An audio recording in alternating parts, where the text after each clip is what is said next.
Surat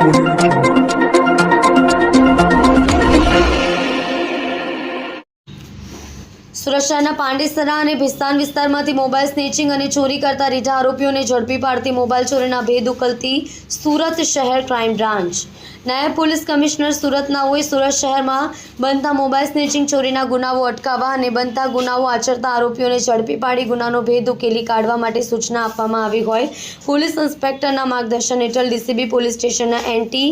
એક્સ્ટ્રોશન સ્કોડના police માણસો technical અને human intelligence સર્વેલન્સથી workout દરમિયાન બાતમીને આધારે રાંદેર શીતલ ટોકીઝની સામે રિવરફ્રન્ટ ગાર્ડનમાંથી આરોપી શાહરૂખ ઉર્ફે બબડિયા ફારૂક ખાન ઉંમર 28 ધંધો કડિયાકામ રહેવાસી ઘર નંબર 61 હિદાયતનગર ઉનપાટિયા ભિસ્તાન સુરત શહેરને અલગ અલગ કંપનીના કુલ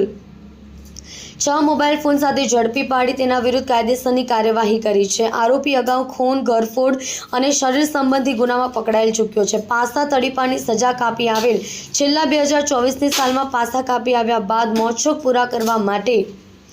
પોતાના સાગરી સિકંદર ઉર્ફે ભોરિયા સાથે મળીને પાંડેસરા અને ભેસ્તાન વિસ્તારમાંથી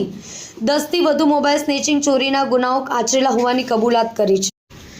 પાંડેસરા પોલીસ સ્ટેશન 2025 ભારતીય ન્યાય સંહિતા 2023ની કલમ 303(2) મુજબ, પાંડેસરા પોલીસ સ્ટેશન 2025 ભારતીય ન્યાય સંહિતા 2023ની કલમ 303(2) મુજબ